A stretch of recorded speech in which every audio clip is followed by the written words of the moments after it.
Capítulo específico sobre el desarrollo del aparato cardiovascular, sobre el desarrollo de cualquier aparato y sistema.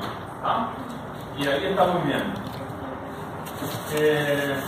Y bueno, y si no, hagan lo que puedan. Yo voy a tratar de hacer un pantallazo general de las cosas más relevantes sobre el desarrollo del aparato cardiovascular.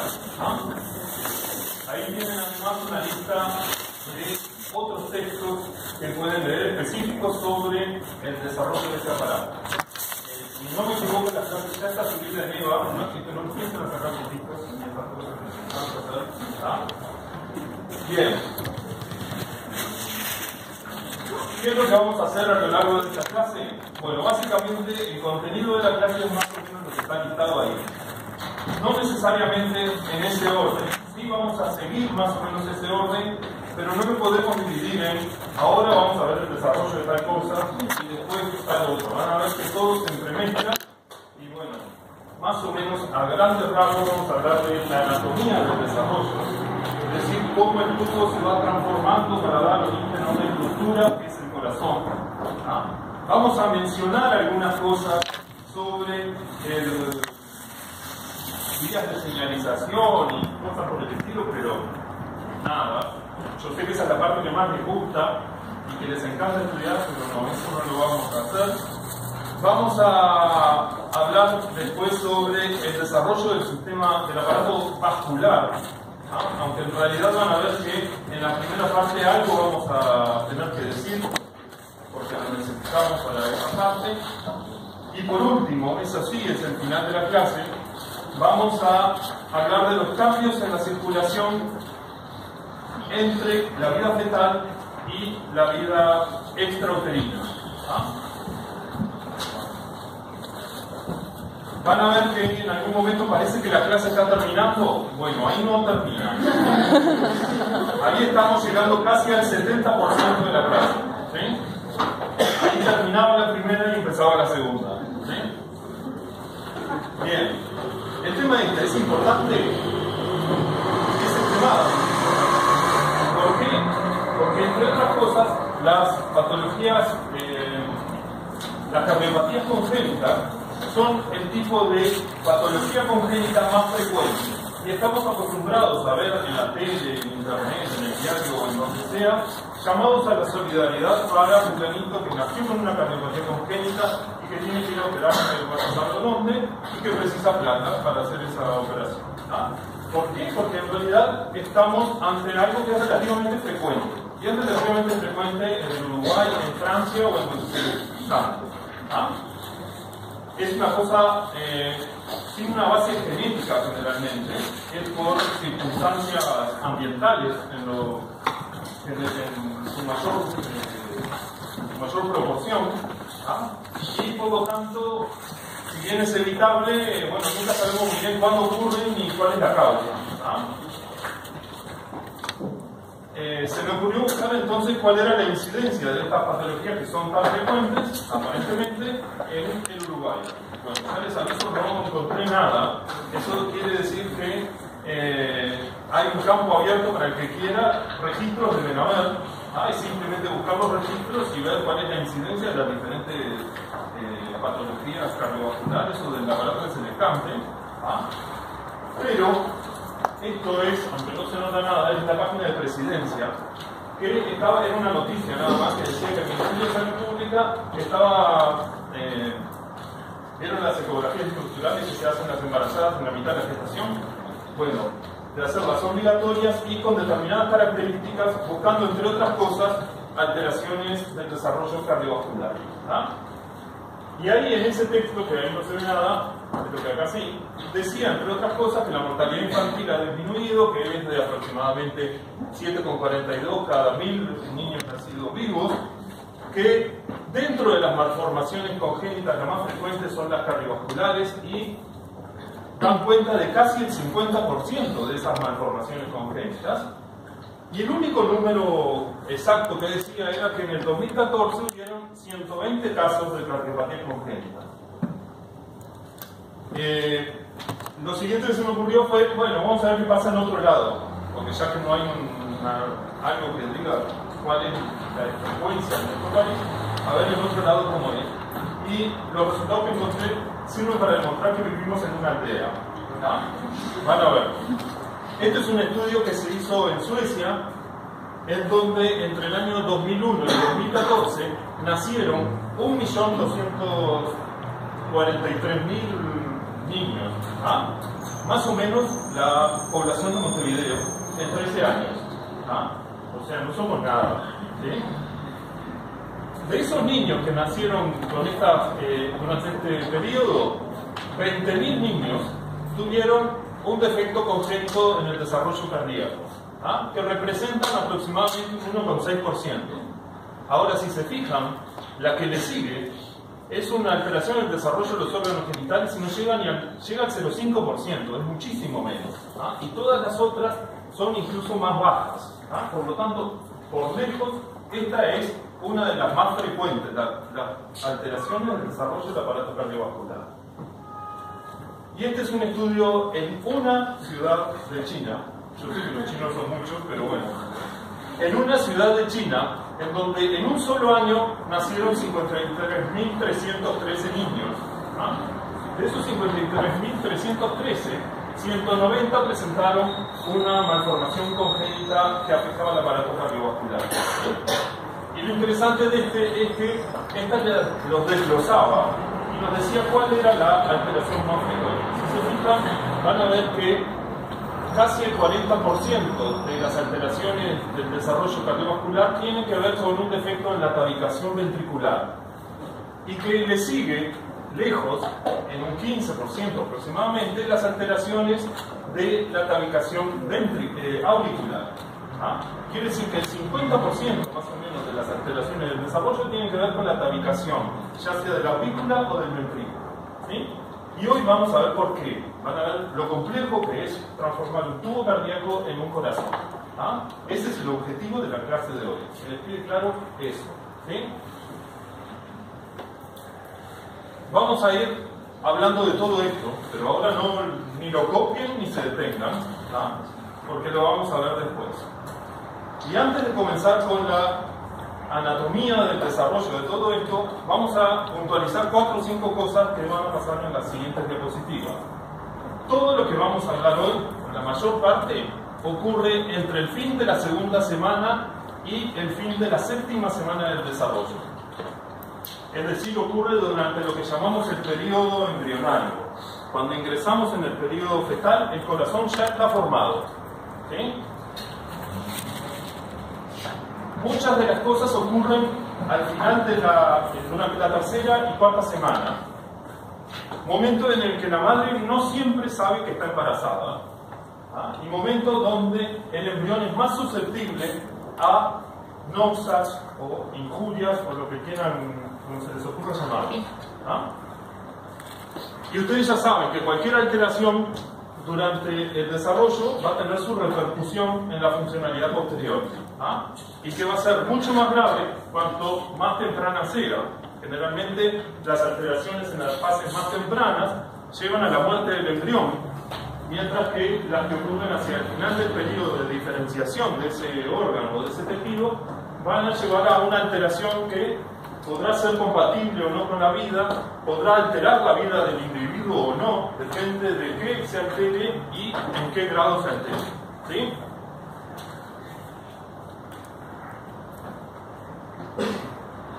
Lo siguiente que vamos a tener en cuenta es que durante el desarrollo de un embrión humano suceden cosas que son similares a las que ocurrieron en otras especies a lo largo de la evolución. Y esta foto probablemente se la haya mostrado alguna vez. ¿Saben lo que es? ¿Qué son? Son embriones, bien. Embriones y fetos. Esto que hay acá abajo son fetos. ¿Sí? Esto que hay acá arriba son embriones tempranos y estos son embriones un poco más desarrollados. Embriones de diferentes especies, bastante alejadas en la escala zoológica, pero que en el principio son muy similares entre sí. Y que a medida que va avanzando su desarrollo, se van haciendo cada vez más diferentes y cada vez más parecidos a la especie a la que pertenecen. ¿Sí? ¿Por qué les pongo esto? Porque durante el desarrollo, durante esas 6-7 semanas que dura el desarrollo del corazón, en algún momento vamos a tener un corazón como el de los peces, es decir, una estructura tubular con una única aurícula y un solo ventrículo.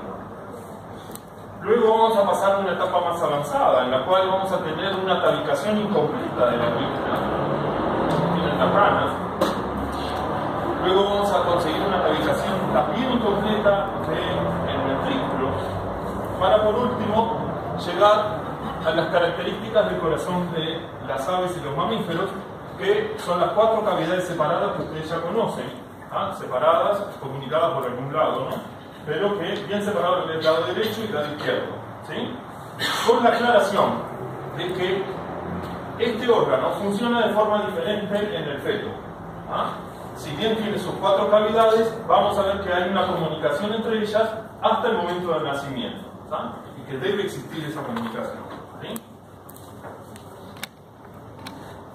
¿Por qué ocurren todos estos cambios? Básicamente porque entre los peces, que es la forma más primitiva, digamos, y más sencilla, y el resto de los vertebrados, existe una pequeña diferencia, es que los peces viven en el agua y el resto viven afuera del agua. Y eso llevó a la aparición de los pulmones, un elemento para respirar a partir del aire, y que llevó al desarrollo de un circuito pulmonar que hubo que agregar. La evolución tuvo que agregar un órgano nuevo, un aparato nuevo, y para eso ajustó el aparato circulatorio para que funcionara de la forma que lo conocemos, con un circuito sistémico y un circuito pulmonar, ¿sí? La otra cosa que van a tener en cuenta es que en el embrión pasan cosas. En este tubo pasan muchas cosas que lo van a ir cambiando. ¿Qué pasa cuando el hombre quiere hacer una represa en un río o un puente en un río? ¿Qué hace? ¿Tienen idea? ¿Nunca vieron la construcción de un puente? Pasaron por la ruta con... Van a ver que donde están construyendo el puente, el agua no pasa por ahí. El río se desvía, se construye sobre la tierra seca y luego se vuelve el río a su cauce, ¿sí? El organismo no puede darse ese lujo y toda la construcción de este corazón, la transformación de este tubo cardíaco en un corazón con 4 cavidades, va a ocurrir con este aparato funcionando. No hay cómo detenerlo para hacerle alguna modificación, ¿sí? Y lo otro que me olvidé decirles, que no está en la diapositiva, es que tanto el aparato circulatorio como el sistema nervioso son los 2 primeros sistemas que se aparecen, con la diferencia de que el aparato circulatorio aparece e inmediatamente se vuelve funcional, mientras que el sistema nervioso le va a llevar toda la gestación y 1 o 2 años más en terminar de formarse, madurar y terminar de establecer las conexiones que debe, ¿sí? Esa es la gran diferencia entre estos 2 sistemas que se forman a partir de la 3ª semana. Si tienen alguna duda o si voy muy rápido, avisen.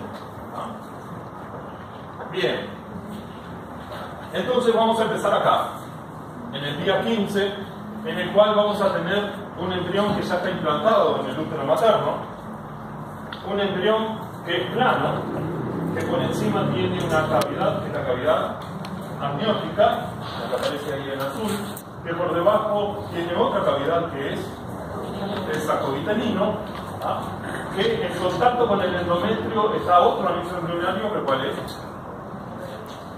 ¿Cuál? El corion. Corion quiere decir cáscara, y el corion entonces es el que está afuera. El corion entonces es el que está en contacto con los tejidos maternos y el que va a tener que ver con la formación de quién? De la placenta. ¿Por qué es necesario formar una placenta? Para la nutrición, para el intercambio de gases, porque el embrión está creciendo mucho y ya la difusión no sirve. Y para eso precisamos una placenta. Y para que la placenta le sirva para algo al embrión, precisamos algo que comunique el embrión con la placenta. Y eso que comunica, ¿quién es? El aparato circulatorio. El que lleva cosas para acá y las trae para el otro lado. ¿Sí?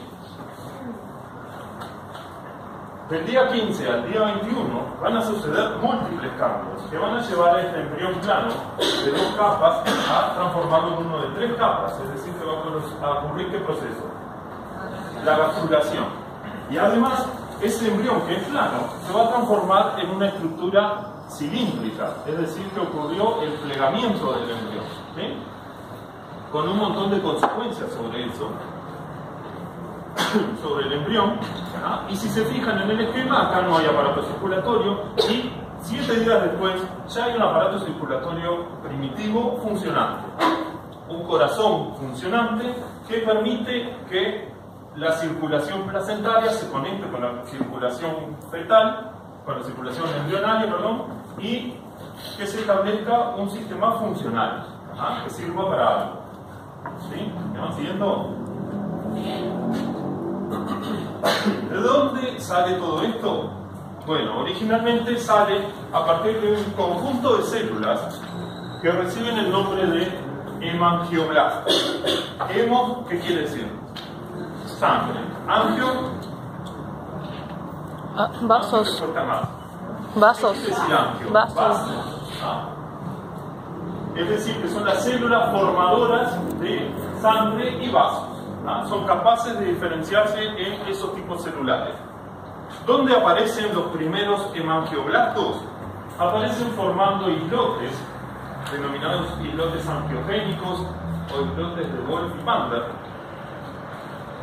en sectores extraembrionarios. En el primer lugar donde aparecen es en sectores extraembrionarios, específicamente en el mesodermo esplásmico extraembrionario que rodea al saco uterino. ¿Por qué? Por una cuestión evolutiva. ¿Acá qué hay? En un embrión de mamífero. Adentro del saco uterino, ¿qué hay? Nada. Pero en las aves, en los reptiles, en los peces, en todos esos otros bichos, ¿qué había acá? Vitelo. La nutrición para la supervivencia del embrión estaba acá. Por lo tanto, ¿dónde iban a aparecer los primeros vasos? En la pared del saco uterino. Y eso se mantiene, a pesar de que el saco uterino no nos sirve para mucho. Esa característica se mantiene. Pero, un día después, aproximadamente, en otro anexo embrionario, en el mesodermo esplásmico que rodea al antoides, es decir, que está acá, en ese mesodermo esplásmico también aparecen islotes angiogénicos que van a tener que ver con el desarrollo de las estructuras vasculares de la placenta. Van a ser los responsables de la vascularización del cólon. Estos vasos del alantoides, como están ubicados dentro de esto que es el pedículo de fijación, y el pedículo de fijación luego se va a transformar en el cordón umbilical. Entonces, esos vasos alantoideos también reciben el nombre de vasos umbilicales.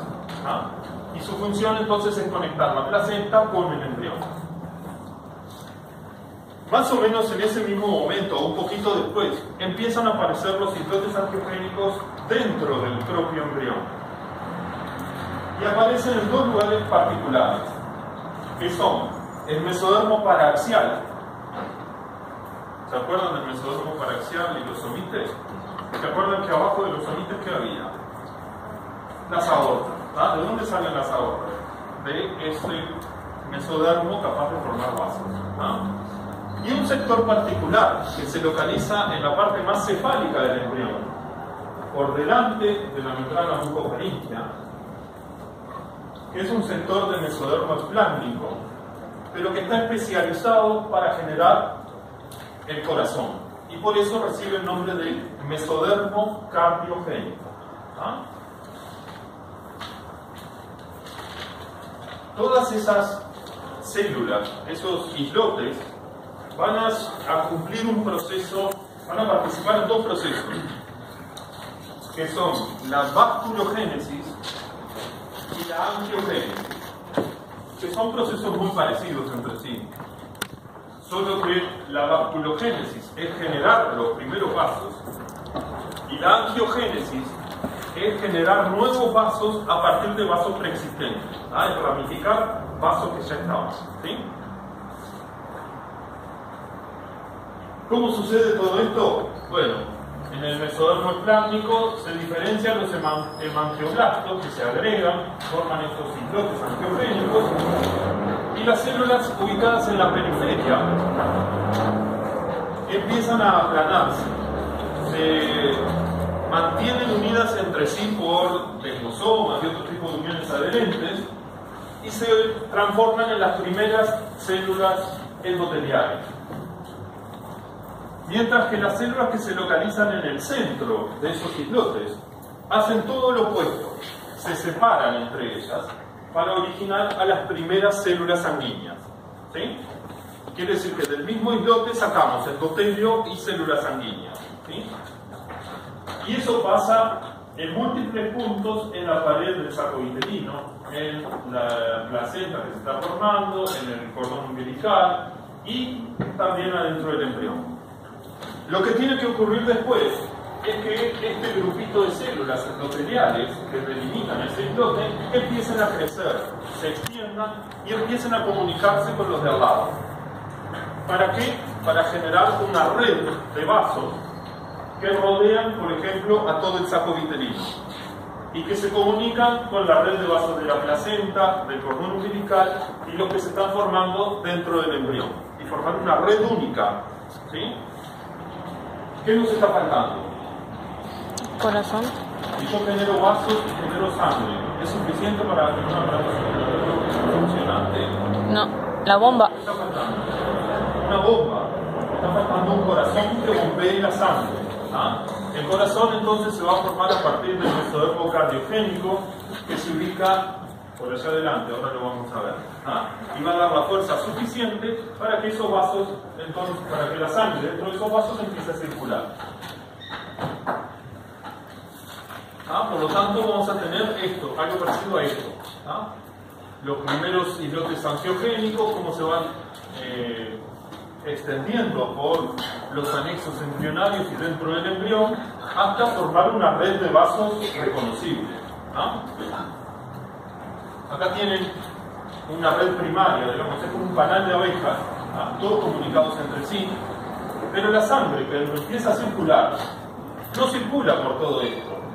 Es como si circula, es como preguntar si circulan autos en la misma proporción en todas las calles de Montevideo. Sabemos que no, hay lugares preferenciales donde hay más autos y hay lugares donde no pasa nunca un auto. Bueno, acá pasa exactamente lo mismo, la sangre agarra rutas preferenciales y se establece un sistema en el cual, por donde circula la sangre, ese vaso persiste. Por donde la sangre no circula, ese vaso termina desapareciendo.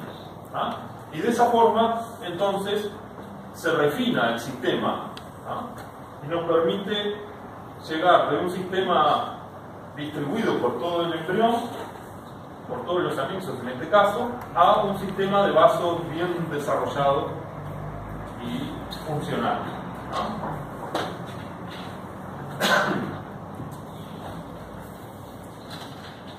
Cuando hablamos de, si se fijaron en lo preparado, cuando les mostramos cuál era las aortas dorsales o cuáles eran las venas cardinales, probablemente eran unos agujeritos y eran iguales, no importaba.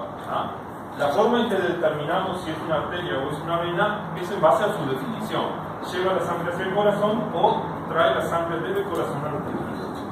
La diferenciación de los tejidos circundantes para dar la estructura propia de una arteria, de una vena o de una arteriola va a ser posterior y va a depender, entre otras cosas, de la cantidad de sangre que pase por ese vaso.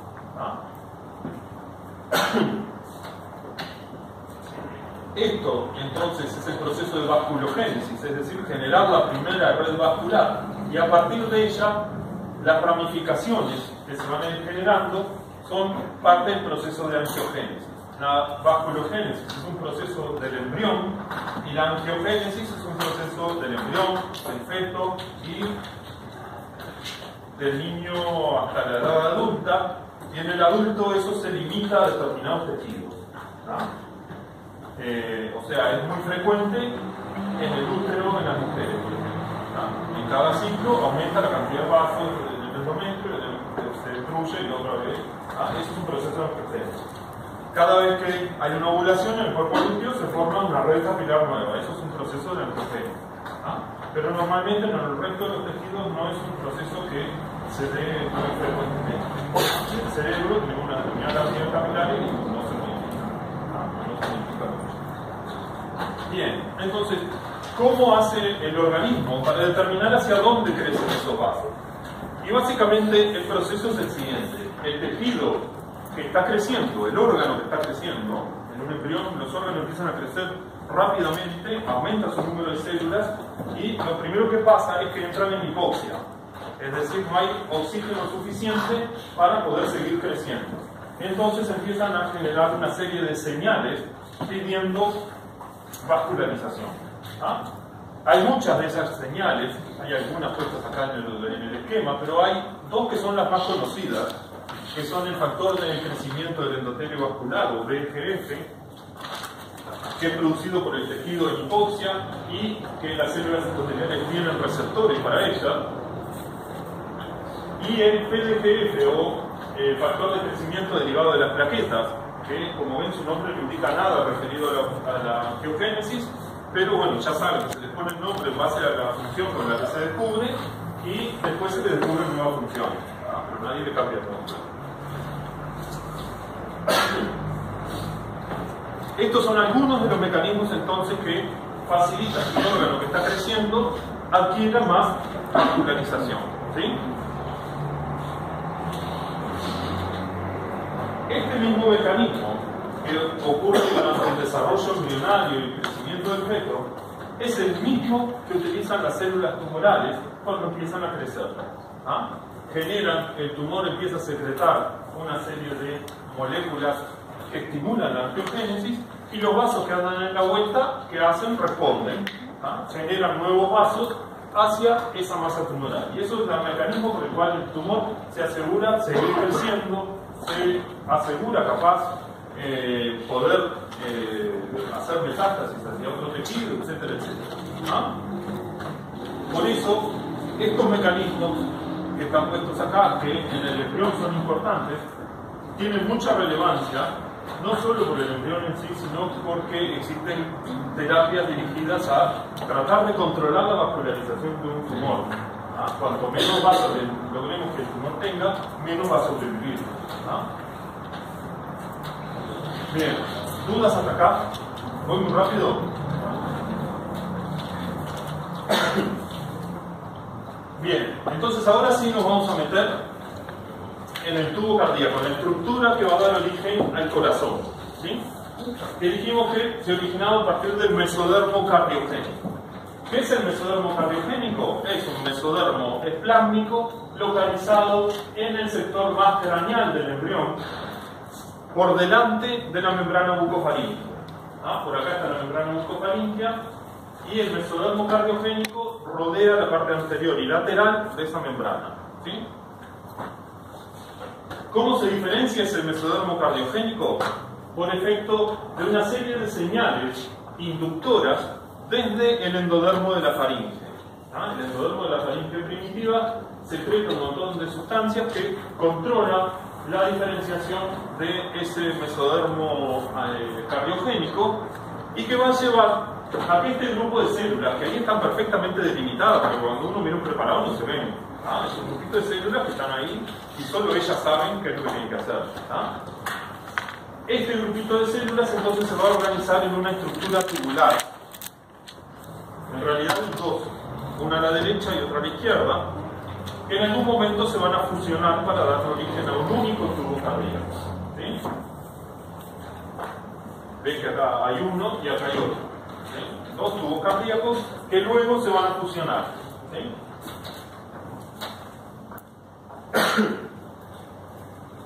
Pero el mesodermo cardiogénico no es el único responsable de la formación del corazón adulto. En la formación del corazón adulto, además del mesodermo cardiogénico, intervienen otros componentes fundamentales. Y podemos decir entonces que el corazón se origina a partir de 4 sectores diferentes. Lo que llamamos el campo primario, que es un sector especializado del mesodermo cardiogénico. El campo secundario, que también es parte del mesodermo cardiogénico, pero que aparece un poquito más tarde.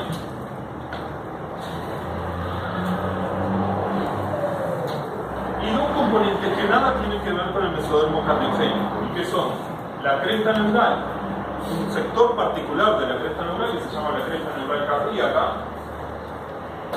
y un órgano olvidado por la historia, que es el órgano proepicárdico, que durante años nadie se acordó de él, fue descrito hace mucho tiempo, después se olvidaron de él, y ahora tomó un poco más de relevancia, después vamos a ver por qué. A partir de estos cuatro sectores diferentes es que entonces vamos a poder formar o dar origen a un corazón como el adulto, como el del adulto. Y vamos a ir viéndolos entonces de a uno. Esto que está acá marcado en gris es el mesodermo cardiogénico. Hay una primera onda de diferenciación del mesodermo cardiogénico que da origen a este sector que aparece en color más oscuro, en gris más oscuro, que es el campo, que se llama el campo primario, que comparte todos los vertebrados.